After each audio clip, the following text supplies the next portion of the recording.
Olá pessoal, tudo bem com vocês? Parece inacreditável o que vou falar agora, mas hoje o presidente corrupto estava na Indonésia e disse que os traficantes são vítimas dos usuários, lembrando que na Indonésia o tráfico de drogas pode resultar em pena de morte.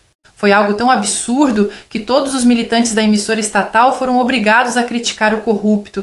E para completar o resumo do dia, o STF formou maioria para manter a nomeação de parentes para cargos políticos e também não escaparam das críticas de seus pupilos na Globo. Você não pode simplesmente dizer, sabe, que você vai invadir, que vai combater o narcotráfico na terra dos outros, sem levar em conta a Constituição dos outros países.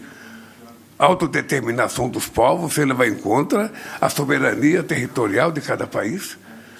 Porque se o mundo ficar uma terra sem lei, sem respeitabilidade, vai ficar muito difícil viver.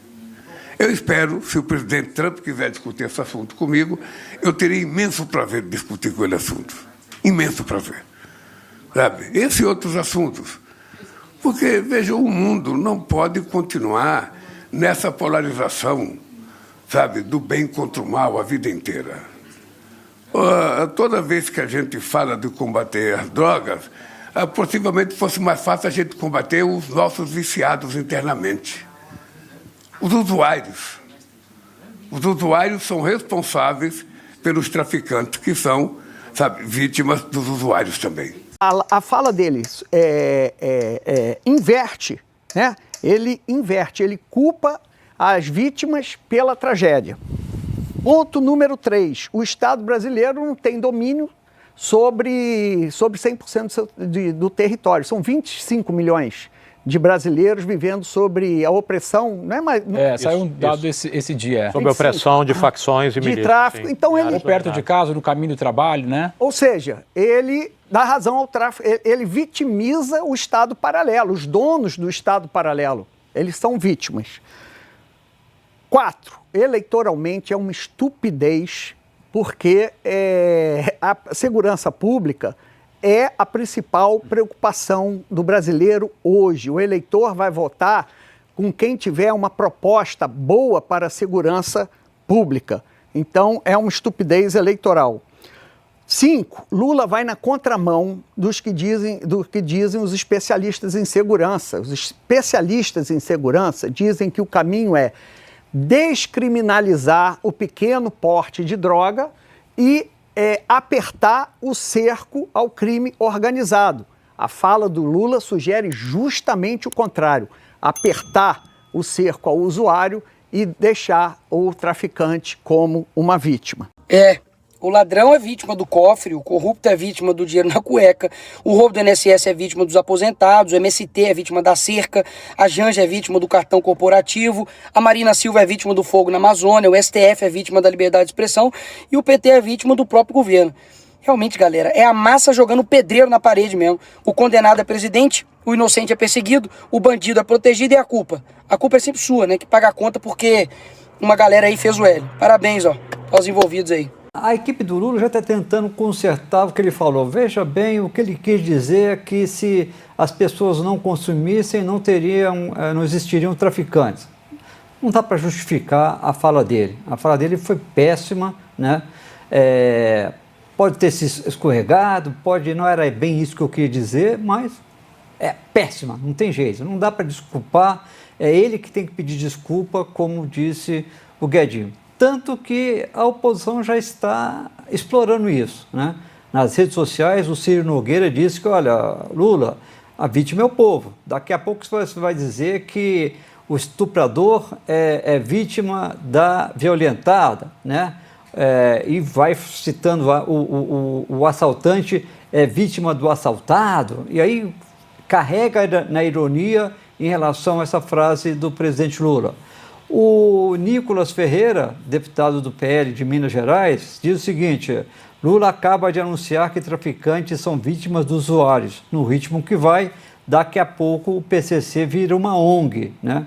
O Sóstenes Cavalcante classificou de inacreditável a fala. O homem que governa o país defende quem destrói famílias, quem enche os cemitérios e quem espalha violência nas ruas. Para ele, o bandido é vítima e cidadão de bem é o culpado. Então, está tendo toda uma exploração política, mas Lula serviu na bandeja para ele, para a oposição.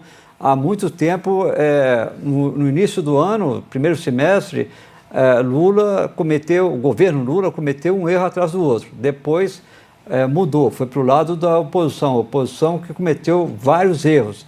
E hoje, numa viagem super importante, onde você vai ter ali esse encontro com o Trump, tudo indica que vai ter, Lula escorrega aí feio e acaba servindo de bandeja num tema muito delicado para a esquerda e que tem uma repercussão eleitoral muito forte. Errou feio o presidente Lula, tanto que a oposição já está explorando nas redes sociais. Marcelo? E aí, Dapi? Grosseria dessa com a família de todo mundo que perdeu para as drogas de variadas maneiras. Então, realmente não é um pedido de desculpas. É tipo assim, vocês que não estão olhando para o lado bom do meu governo, porque os atos são mais importantes que as palavras. Se o presidente está dizendo para a gente não prestar atenção nas palavras dele, por que fala? Então, o que ele fala, ele é representante do governo e representante, sobretudo quando está no exterior, do país dele. Então ele tem que ou não falar ou então pesar as palavras quando fala, ainda que de improviso, né? Porque era ali uma resposta solta, que ele começa de uma maneira e decide trocar de assunto no meio da frase, né? Tendo oportunidade de falar coisas mais pertinentes à realidade brasileira, ele vem com a história de que traficante é vítima do usuário. E é claramente um retrocesso, né? E alguém pode dizer, puxa, mas aí está punindo o parente que eventualmente é qualificado do político. Está. Isso não é uma empresa privada, isso é o setor público. No setor público você tem que respeitar o princípio da moralidade. Então, não há distanciamento suficiente para que um político consiga avaliar se o parente dele é efetivamente alguém qualificado ou não. Então, puxa, o meu parente não pode ser secretário no meu governo? Não. Idealmente não pode, porque isso aqui é setor público. Se você quiser, você abre uma empresa, aí você contrata quem você quiser, você faz o que você quiser, mas no setor público não é assim que funciona. A moralidade precisa ser preservada e quando você contrata um parente, você está violando o princípio da moralidade. É uma decisão equivocada, é uma decisão que vai contra a moralidade pública, vindo do STF, que deveria dar o exemplo, porque um dos problemas do judiciário,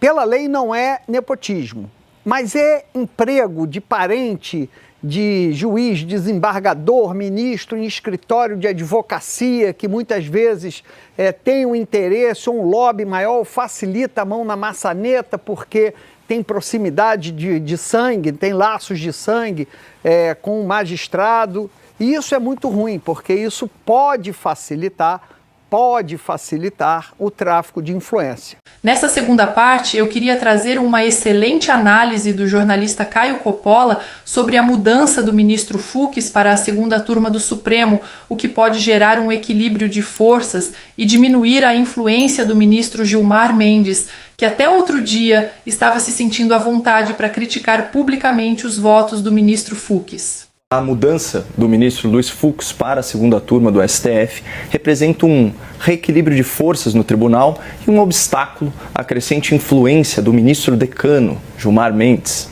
Fux é um crítico ferrenho do ativismo judicial, da censura estatal e do atropelo das regras processuais e penais que tem caracterizado a atuação do Supremo nos últimos tempos.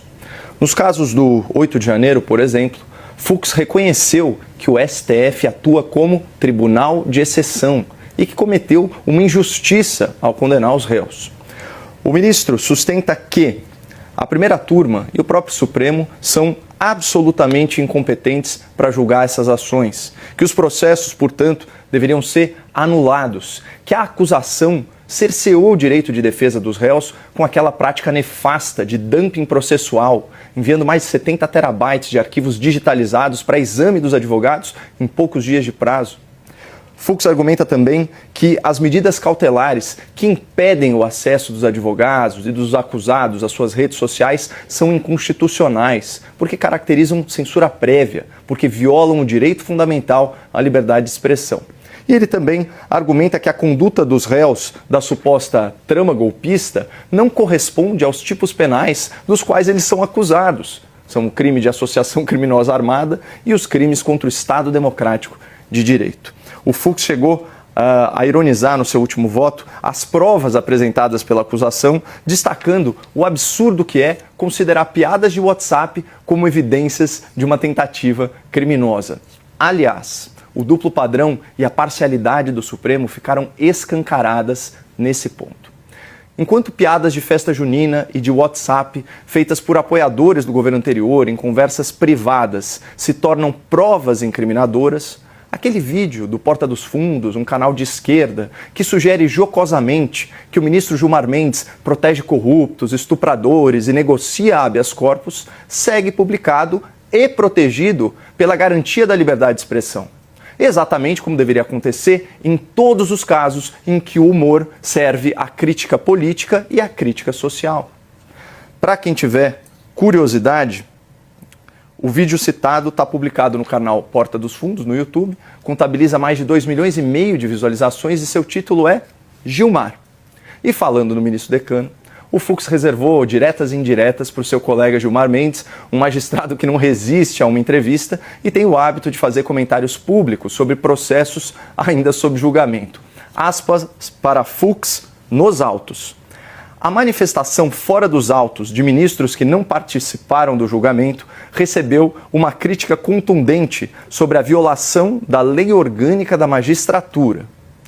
Essa foi a indireta do Fux durante o seu último voto. A direta veio pela imprensa, na coluna da jornalista Malu Gaspar, no jornal O Globo. Aspas. Agora ele, Gilmar, pode falar dos meus votos proferidos lá na segunda turma, sem cometer infrações previstas na lei orgânica da magistratura. Fecha aspas.